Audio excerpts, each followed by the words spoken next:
I'm going to Tahiti! Tahiti. Tahiti. Tahiti.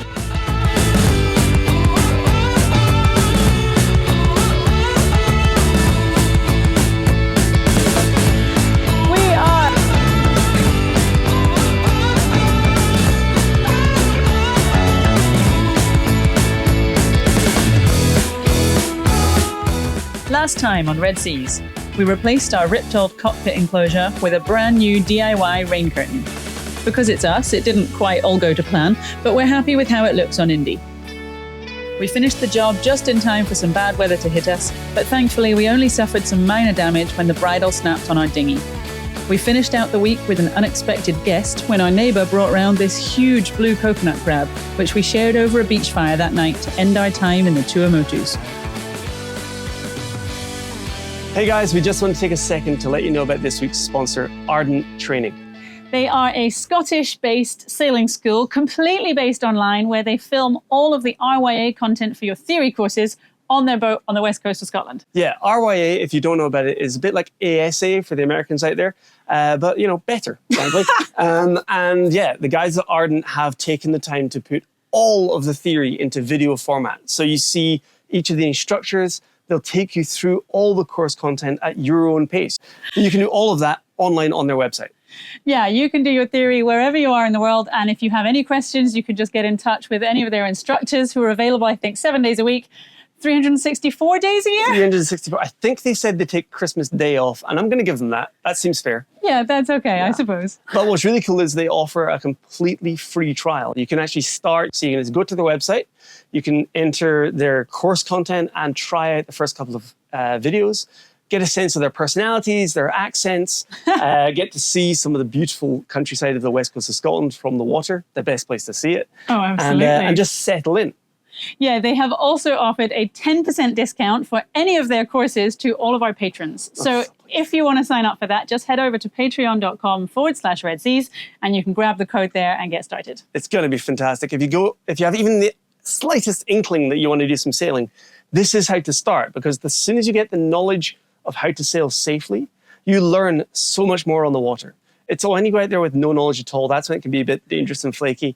And as you've seen from our episodes, we've had to learn a lot along the way, but it was RYA that gave us our start. Yeah, so sure. yeah, check them out.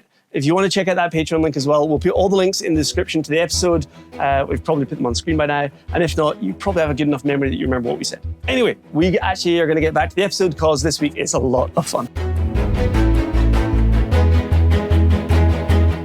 We are underway. Yeah, we left the atoll last night, basically because the pass had to be done just at sunset. And then, you know, typical evening, we kind of just got everything settled in. We did some pretty tight shifts. I think we're on about 3 hours sleep. We've officially run out of supplies, which is the main reason, well, one of the reasons that we're heading to Tahiti. Yeah, we basically haven't been to a grocery store for like 6 months, and I'm down to my last 3 squares of chocolate, and that will just not do. The only downfall is it's been like this since we left. So it's so rolly. We just had one wave come right up into the cockpit, flood the whole cockpit. It knocked our dive tanks. Oh, nearly washed them away. Yeah, like right off their stand. They were kind of sitting like, yeah, wave just smacked them side on. It was a little bit crazy. So we reckon it's going to be about just under 3 days of sailing to get to Tahiti. We're kind of crossing a big open expanse of sea from the Tuamotus, which is that string of islands, over to Tahiti, and then see what's what.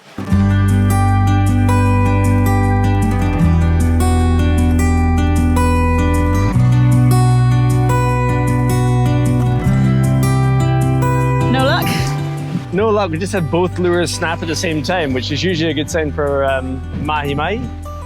But little pink Scooty's really suffering these days. There's not many tentacles left. There is not much left of that guy. He's done us well. He's done us so well. I like it so much. It's the one that caught us the huge wahoo as well. So yeah. Go on, little fella. Go on, you can do it. I believe in you. And meanwhile, the other side snapped at the same time, but I'm pretty sure there's nothing on that one. No, nothing on this one.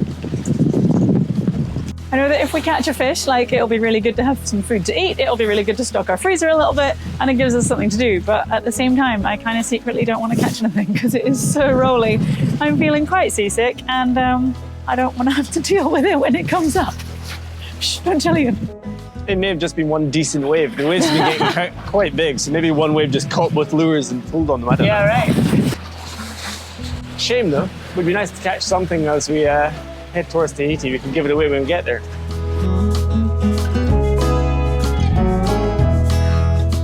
Well, we didn't catch any fish today, but it has actually been a very, very easy sail. I'm not sure the waves have really calmed down at all, but maybe we're just getting used to them. It always seems to take like 24 hours for us to settle into a sail, and it's about 24 hours now that we've been underway. So we're starting to get used to things. We're definitely not having to like make any sail changes or really pay attention terribly much to anything because the wind is fairly consistent. We're just getting used to kind of living like this. So here we go into our night shift, see how things go. We're going to make a jibe at some point. Yeah, nothing else is really happening.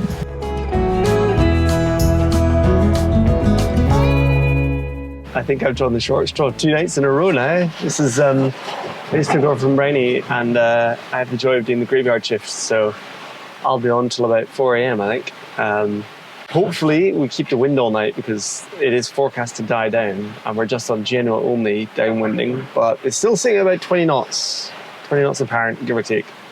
Because we're only on the Genoa, we haven't got light wind sails these days. So with the Genoa, we are kind of limited on the angle we can get to the wind, so I can go no deeper than 150 degrees. And that's all we can use to push us forward, even if I wanted us to turn up. So we're a little bit limited, but we'll do what we can. And yeah, hopefully we'll make it to the other side of the night and the sun will rise and we'll still have wind. It'll all be good.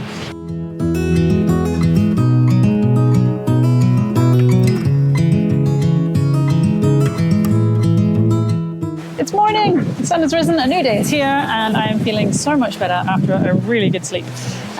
The conditions are pretty much what we had yesterday. The swell is still pretty big, but the winds aren't too bad. I've just been reefing and unreefing the Genoa all morning as the wind kind of fluctuates around 25 knots. But other than that, I'm not really having to do very much at all. So hopefully we will have quite a nice morning.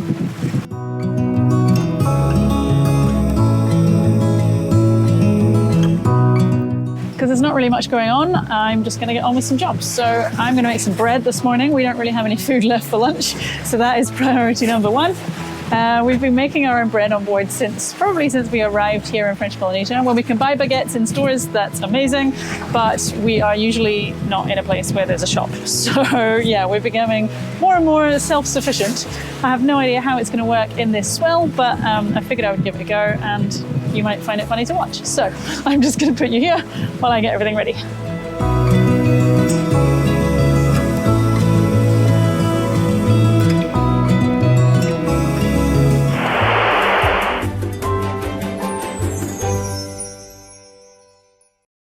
So I'm starting with like a tablespoon of butter, which I would normally measure, but this has been refrigerated, so it is absolutely rock solid. But that's probably enough. I would normally put milk in this as well, but we've run out. So I'm actually just going to put in double the butter, and hopefully that'll help. I never knew that tinned butter was a thing. Apparently it's a thing in New Zealand, and we can get it here, and it's actually been really good because it's just going to be shelf stable for months. So when we're in these remote places, it lasts a really long time. But I'm just going to chop this up into little pieces to try and get it to soften up a little bit quicker so it's easier to mix. Okay, 3 tablespoons of sugar, 2 teaspoons of salt. This is always hard and swell. And 1.5 teaspoons of yeast. Okay, mix that up as best you can. And then I'm going to check our flour for weevils because that has been a delight since our crossing. This has all been frozen, so they should be dead if they are in there. And then I'm just going to add 400 milliliters of water. Normally I would kind of do half and half milk, but we've run out, as I said. So yeah, it doesn't make the bread taste quite as nice, but it's what we have. Normally, most people make bread by just throwing it in the bread maker, and that is kind of what I'm doing because our oven is still broken, but it doesn't mix very well and it leaves a lot of flour kind of in the corners of the tray. So I have started just doing all this bit by hand and just throwing it in to do the cooking part at the end.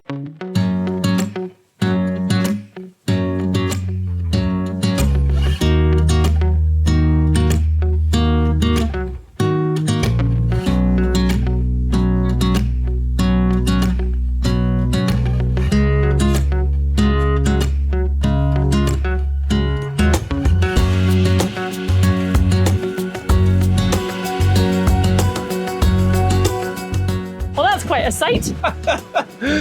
I just made up some breakfast and came out, sat down, we were just chatting away about something really stupid and inane, and I just happened to glance up and go, oh, there's a volcano over there. I mean, it might not be a volcano, but there's certainly a very pin-shaped island that we didn't expect to see quite so large on the horizon. Yeah, I'd seen it on the charts and I just assumed it was like the atolls that we've been dodging. It was just going to be like a little sandy nothingness that we definitely wouldn't be able to see from this distance, but it's quite a mountain. It's more than 100 meters high, I can say that quite confidently. Maybe it's more like, I don't know, 400 meters high. It's a proper mountain. I was going to say, maybe we shouldn't guess, because last time we guessed the height of a mountain, we were going into Colombia, and we guessed something that was like twice the height of Everest. Everest, yeah. Well, yeah. It's at least 8,000 kilometers high. Yes. It's say. more mountainy than a little sandy beach, let's put it that way. But it is far away, so in the camera it's going to look a little bit smaller, understandable.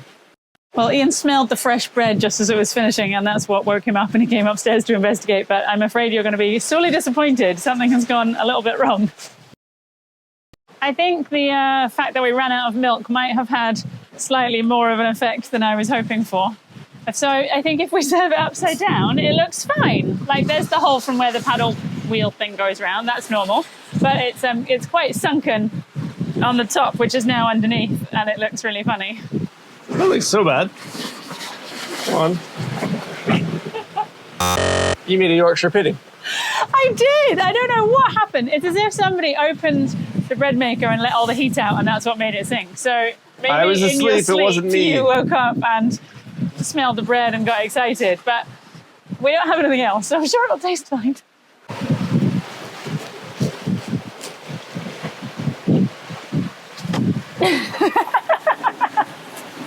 You made a tunnel.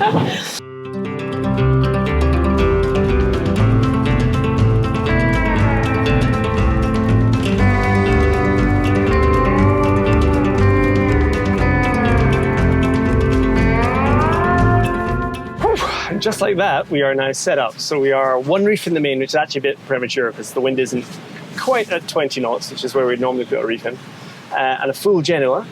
And we've gone from cruising along at like 3 knots the last wee while. We kind of let the boat just drift, basically. And now we're going just under 7 knots. It's amazing the difference that a bit of sail trim can do. Difficulty here now is we have to tune this right, because if we go too fast, then we arrive in Tahiti in the middle of the night, which wouldn't be ideal, because whilst it's not as scary as the atolls we've been in, where you've really got to time your entrances, there is still a pass between coral reefs and things. So yeah, we need to kind of pace set this just right that we can arrive just after sunrise, I reckon. It won't necessarily match up with tides, but it should mean we can see what we're doing a little bit easier. And given we've been going a couple of days now, it's always nice to have a bit of sunshine to waking you up as you do the more complicated stuff. So yeah, I think we should be all set for the night. Hopefully we'll just dig in, the wind won't die too much on us. It's definitely dropped. We're now seeing more like 15, 18 in that space rather than the 25s we were seeing at the start. But yeah, hopefully it doesn't kick us too hard and we'll make it there. So it's about 5:40 at the moment, so call that 7 o'clock.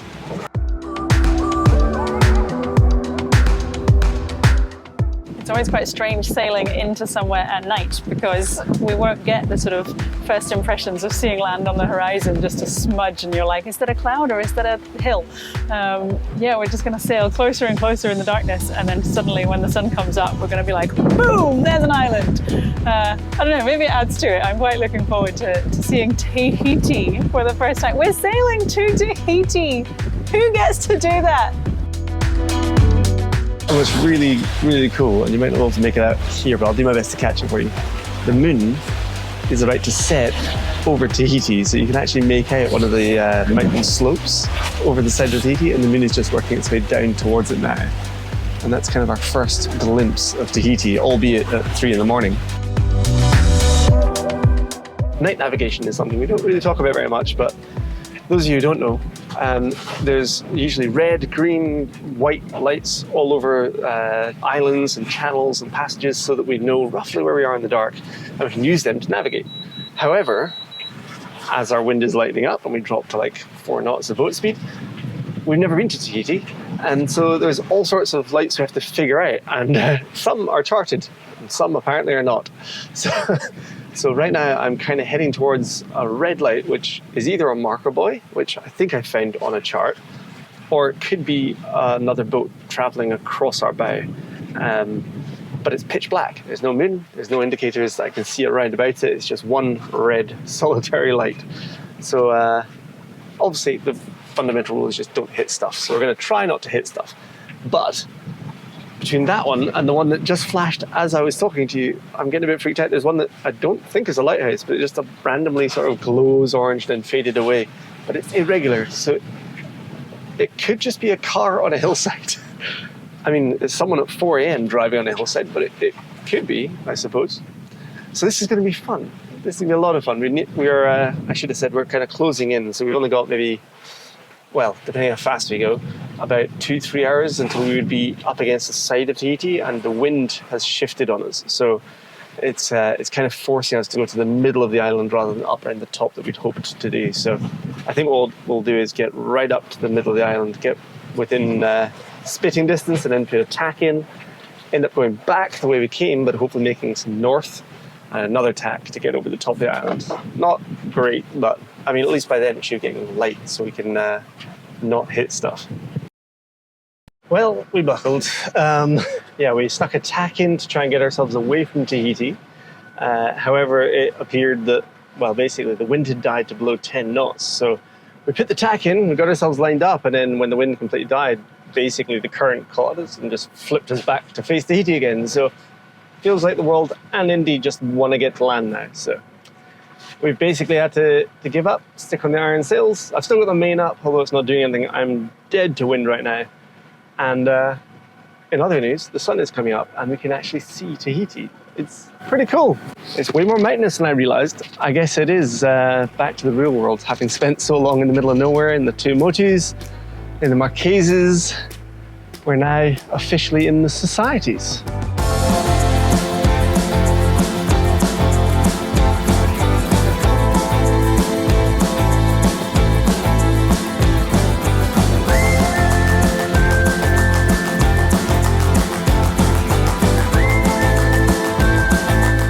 I knew this would be a sight worth waiting for when the sun came up. Look at this, we're in Tahiti, baby! It's absolutely stunning. I cannot believe that we're here. Like, after everything we've done this year, leaving the Caribbean, crossing the Pacific, and finally making it to Tahiti. I feel like this is stuff from Disney movies. I feel like I'm in Moana. I might start singing in a minute. We're nearly here. We're nearly here. Yeah, the weird thing we just found out, it's painted on a wall over there that we have to radio in to the air traffic control tower because there's a runway that runs off the end of the entrance here. So apparently anything that's got more than a 20-meter draft has to call in case the plane hits them. And I have seen a couple arrive this morning. Port air control. This is SV Indioko. We're expecting to enter through the pass in approximately 5 minutes. We're looking for clearance to do so. We're a sailing catamaran of 47 feet, so we have about a 22-meter clearance. 3 minutes before you cross the eastern of the runway. Okay, so we've been given permission to go through the entrance here, and then we're going to turn right and sort of tuck in behind the reef and wiggle our way past the runway around to the anchorage, which we can already see the mast, and it looks so much busier than anywhere else we have been recently. So yeah, a little bit of culture shock arriving here. Do you even know where we're going? I've got a vague idea. There's a lot of masts over there. I figured I'd just aim for them. I know, it looks busy, right? It's so busy. Like, we haven't seen an anchorage like that since Marigot? Smart. Yeah, yeah, 9 months ago. It looks like an anchorage, or it looks like a marina, to be honest, from here. So I'm a bit nervous. Maybe that's not where we're going at all. Wrong island. Oops. So yeah, we just need to scooch our way in through this entrance, and then we have to call air traffic control again as we get near the end of the runway. But he seemed pretty relaxed. Well, this entrance is shorter than a lot of the passes into the atolls we've done, and I don't think the current is as strong, but it's definitely narrower, and hopefully as soon as we get through, we'll be kind of sheltered behind the reef and it'll all go flat again. At least there's no wind.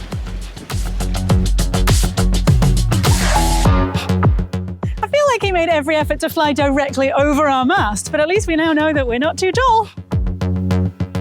It's official, I am definitely not prepared for Tahiti. There are so many hotels along the shoreline. I can see a million cars buzzing backwards and forwards on the road, and I can already hear music blaring out. It's like 11:30 in the morning and some hotel on shore is just like, yeah, getting all ready for tonight. Time to call in again? I think so. I'm confused because the pass, we radioed outside and he was like, yeah, let us know when you get closer. And now that we've come in the pass, we've just passed another sign that would be for people leaving that says radio the tower. So I'm not sure if we have to do it again. Oh, there's one there. So there's just signs everywhere. We can just radio whenever we want. Yeah, they're basically just saying, call us Let whenever. us know. Port air control.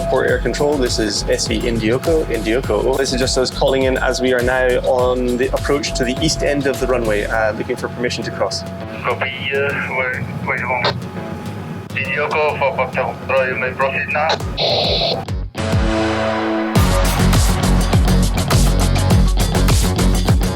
You know what? It's really busy on shore and there's already like jet skis and boats flipping past us really quickly in this narrow channel. But if you just turn and look this way, you can see like this pristine reef and then Moorea, this incredible mountain in the background. So yeah, you've not done bad, French Polynesia.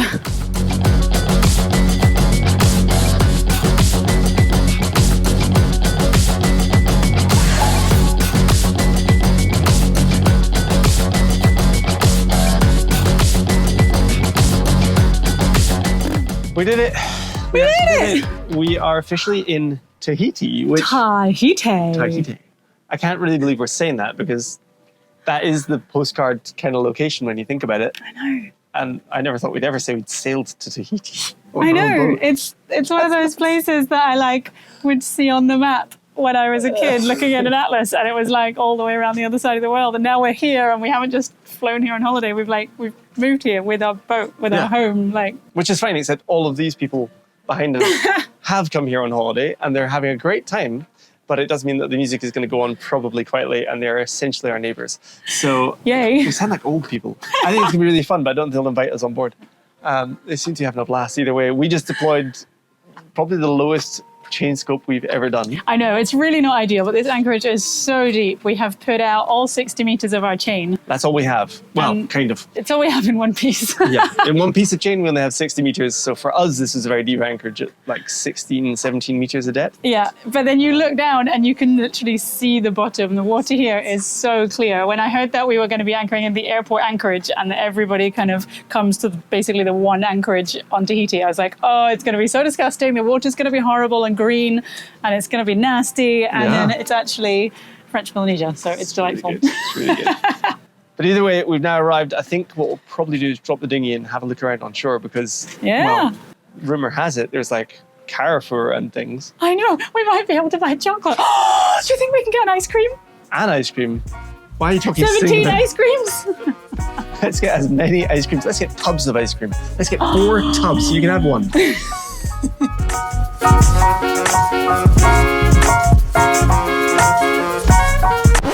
It's Christmas! Hey guys, we just wanted to say thank you for such an incredible year. A lot has happened and you have been so supportive. So much has gone on. So we wanted to say thank you to you guys by hosting our first ever virtual online Red Seas Christmas shindig. So all of you who have supported us on Patreon or on Tip Jar for our engine fund, you are invited next Sunday, the 10th of December. As soon as our episode has gone live, we are going to jump on a Zoom room online and have a really cool, awesome virtual sort of Christmas party thing. We'll do some games, some chat. We might do like a quiz or something. Yeah, we're going to be wearing silly costumes, eating Christmassy food and drinks. You guys better wear silly things. If I have to wear this, then you have to do something, whether it be like a Christmas jumper or a sweater or a hat. We can all have hot chocolates with whatever you want to add into your hot chocolate. It'll be 5 p.m. somewhere. It'll be 5 a.m. I think with us. I know, we are incredibly committed to you for this. However, so if you're a patron, you can go to patreon.com/Red Seas and we will give you the code and the sign up link and everything there.